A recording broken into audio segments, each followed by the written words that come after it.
Hi, I'm Rebecca Bonnington and welcome to the Entrepreneurial Journey Podcast. Today, I'm absolutely delighted to have with me Dr. Richard Bandler. Hello, Richard. How are you? Hello. How are you? I'm good. Thank you. I'm good. This is a fantastic opportunity to find out about the business of NLP. You're the co-creator of NLP, and I'd really like you to explain to people out there who don't know what it is. What is it exactly?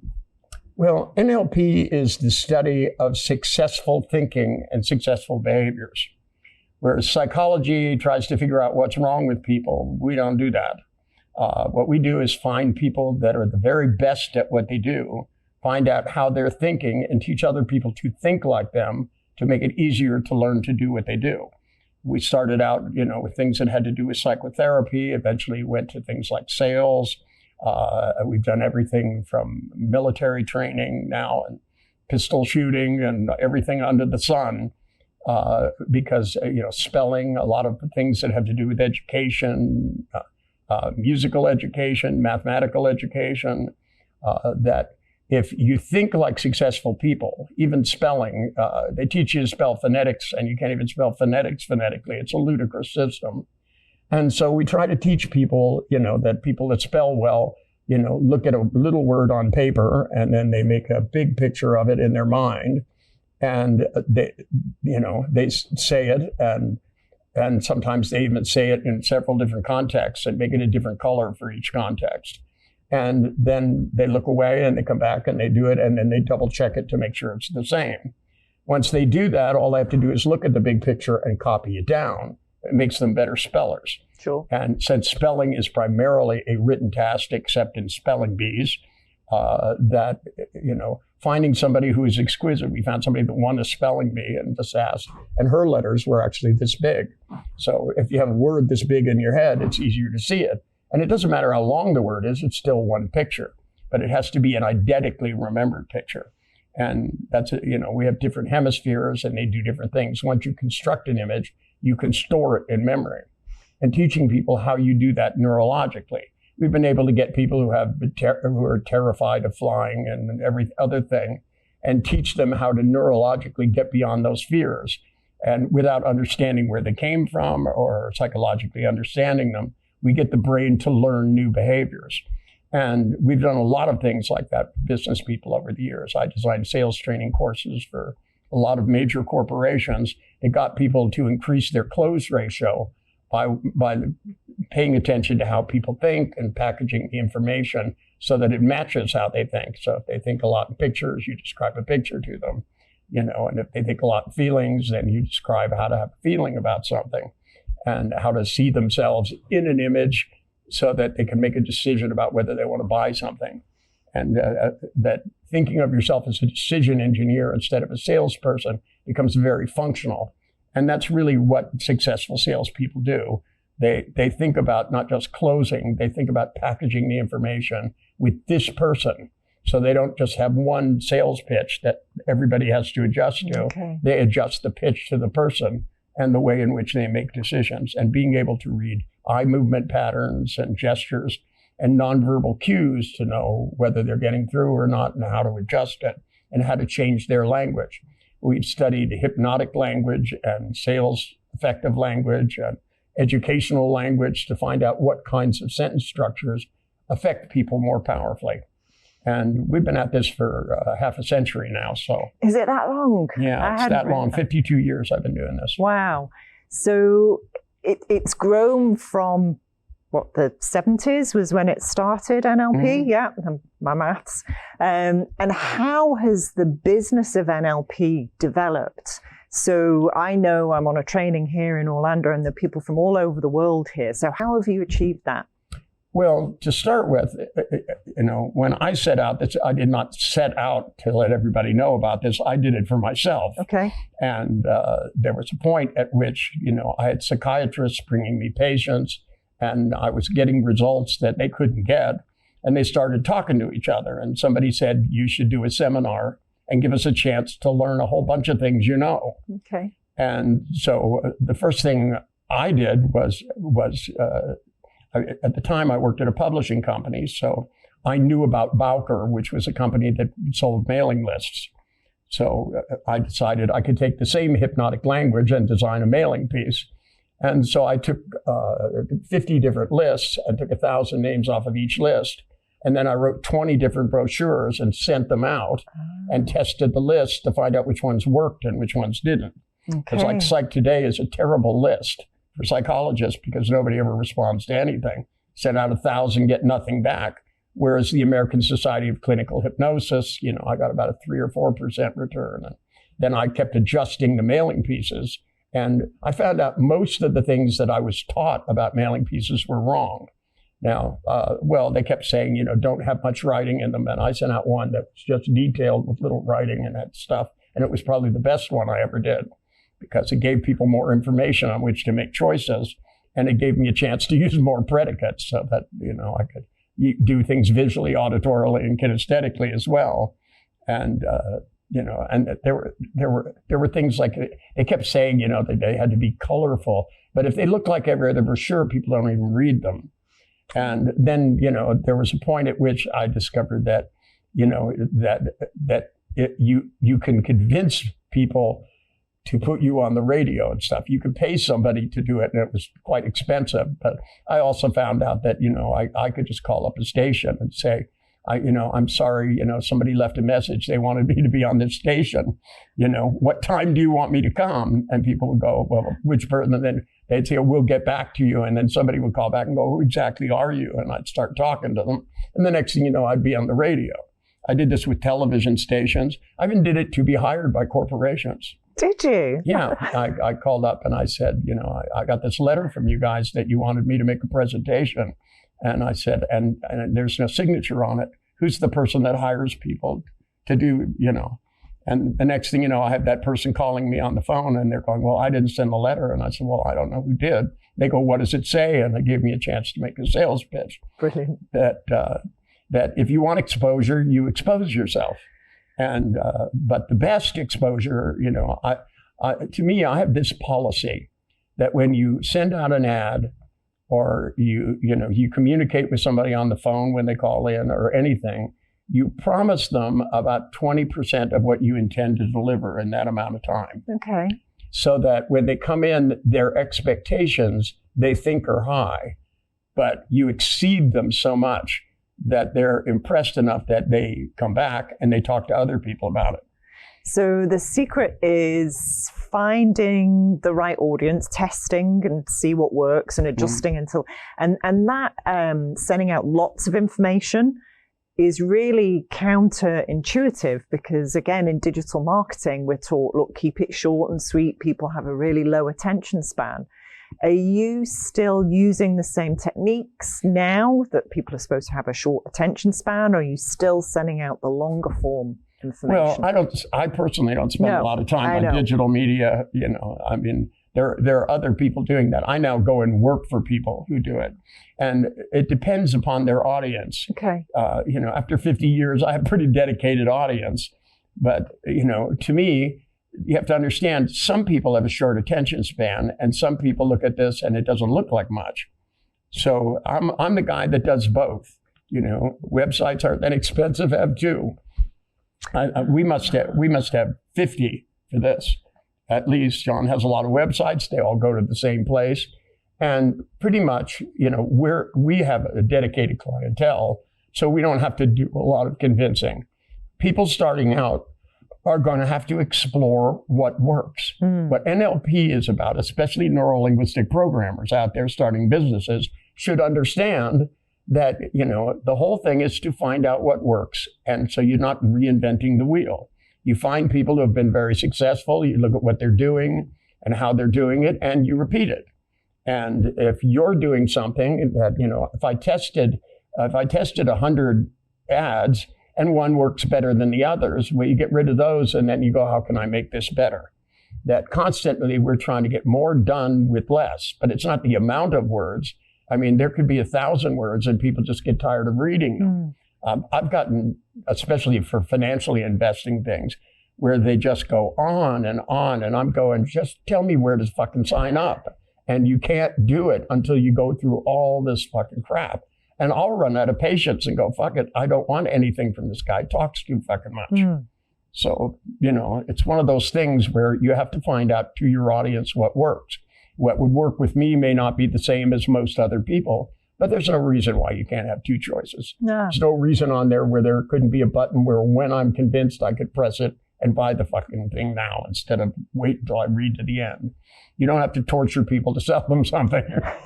And, some of us make quicker decisions than others. Some people need more information than others.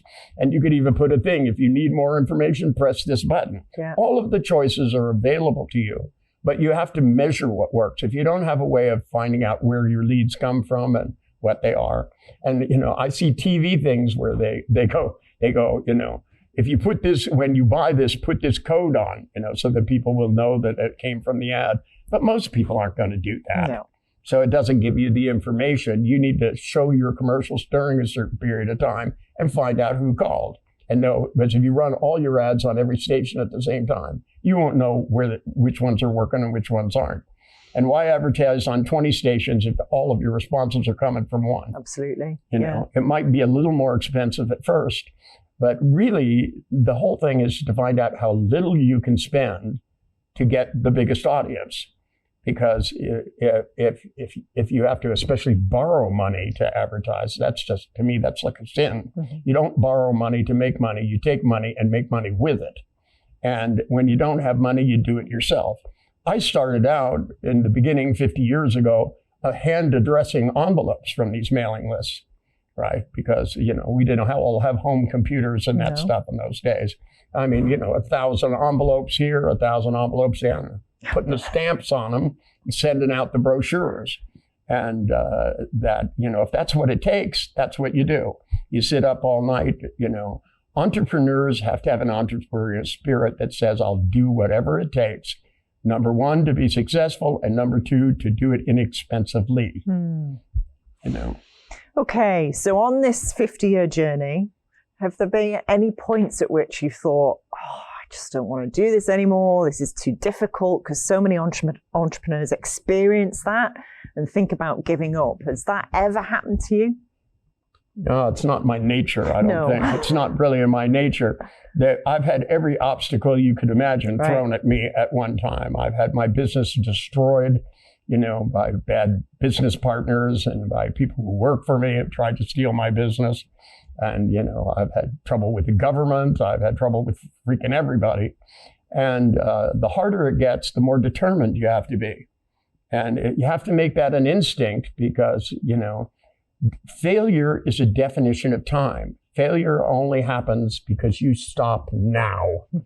And if you don't stop, then failure hasn't happened. You can find some way, to rise up out of the ashes and survive when everybody else can. I mean, in my career, I've seen people come and go in this business. And, it's because they don't have the tenacity and because they don't make it enjoyable. In some ways, the more obstacles you get, the more opportunity you have to learn to get around things and do things more efficiently. The enjoyable bit is really interesting because I meet a lot of business owners who hate their own businesses and they feel really stuck doing that. And they don't seem to understand that they're in control of the business and they can do it in an enjoyable way. What advice would you give to somebody like that? See, before you change your business, I know people who have sold their business, I knew somebody who had a big, successful air conditioning business, and he sold it and tried to become a professional golfer.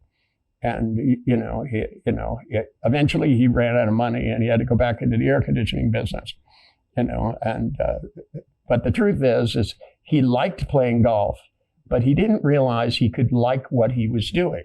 Okay. The most valuable thing there is your brain. If you change the way you think about it, it will become fun. It's not that golf is more fun than selling air conditioners.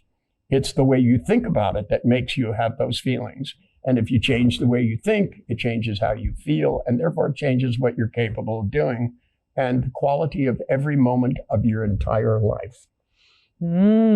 Okay. So who inspires you? Because a lot of business owners look up to people like you, look up to, there's lots of podcasts these days with business owners talking about entrepreneurship. Who inspires you?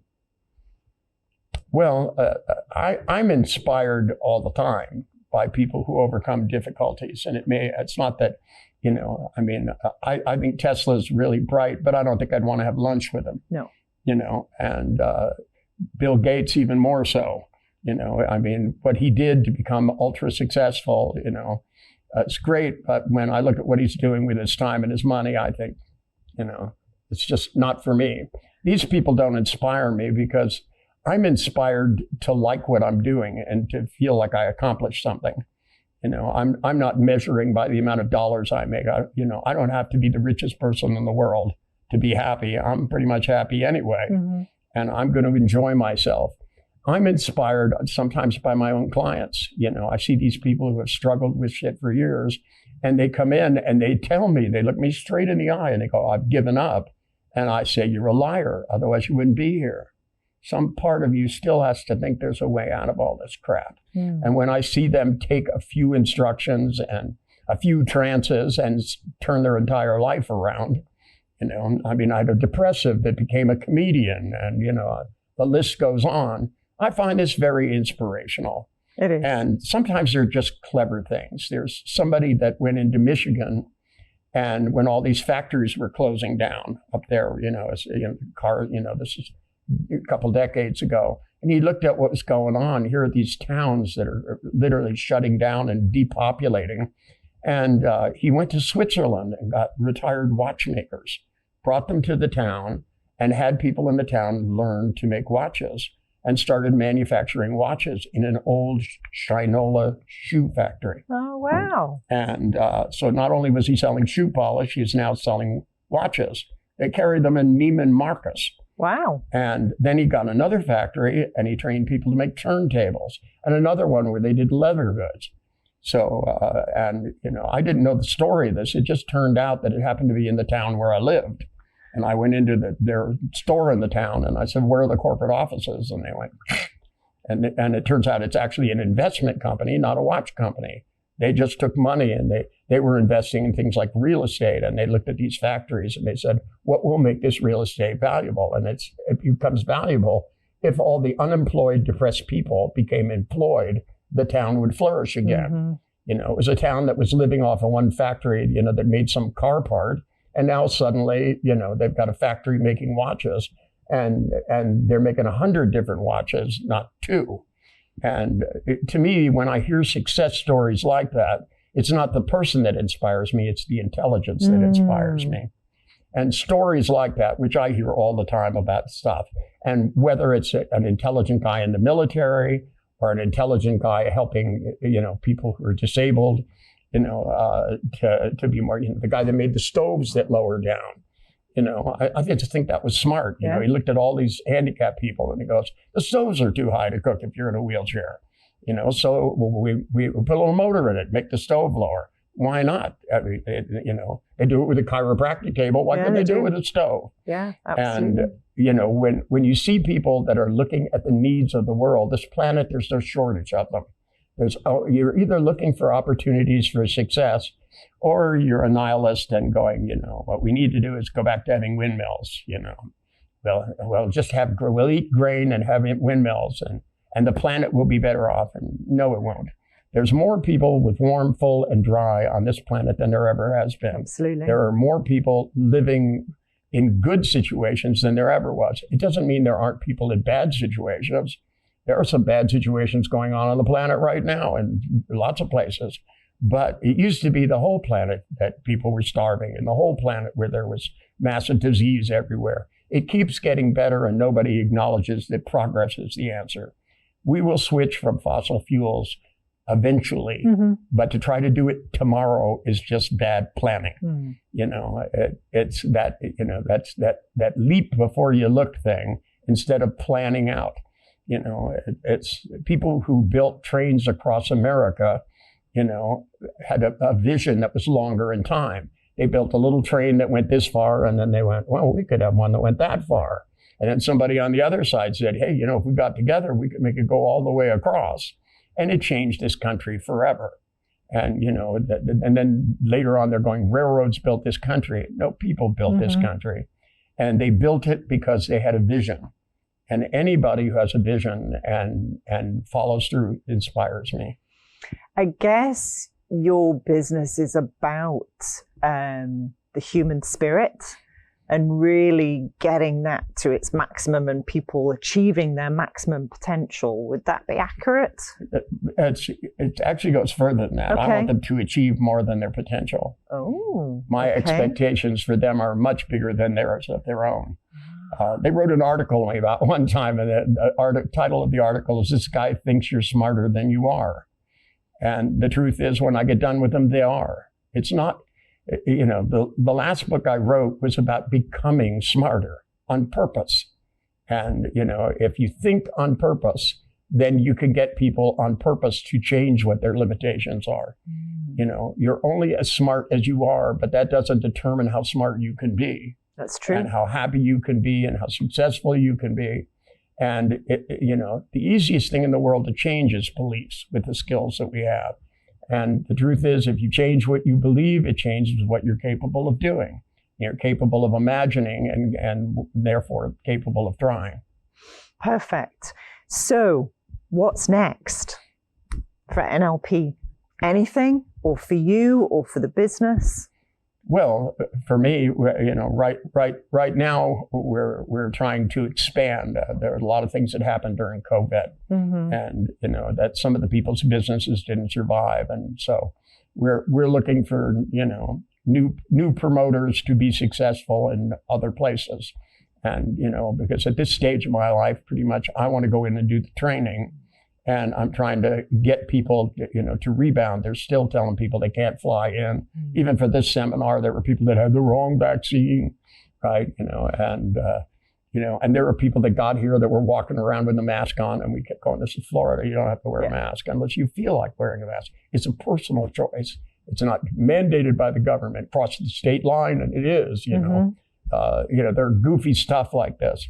I mean, when I went to Costa Rica, everybody had had to get a test to make sure we didn't have COVID to get on the plane. And then the first thing they told us to do was to wear a mask. I mean, these people say they're following the science and have no idea what science is. Science is do what I say. And that's not what science is. Science is always looking for a way to conquer problems. And the people that built vaccines were people that imagined and built things. But they're now lying about which ones work and when they work, and that becomes about politics and money. It does. And to me, I'm trying to find ways of now getting back up and running. I was grounded for a year. I could only talk to people through the window of Zoom, right? It was like trying to teach a seminar outside the room through the window. Hey, everybody in there. I like to be there in person and mix it up a little bit. Yeah, more important. And at this point in my life, I want all of my institutes, all of my students to rise up. So we're doing as much as we can to promote people's podcasts. Thank you. And to help them get their businesses up, because I believe in you guys. I believe in you guys. And I want the world to flourish and do good and get smarter, so we'll stop doing stupid things. Are you listening, Putin? Are you listening, Putin? That's amazing. Thank you so much for your time today. And thank you My for pleasure. everything you've done for me. Thank you. I really appreciate it.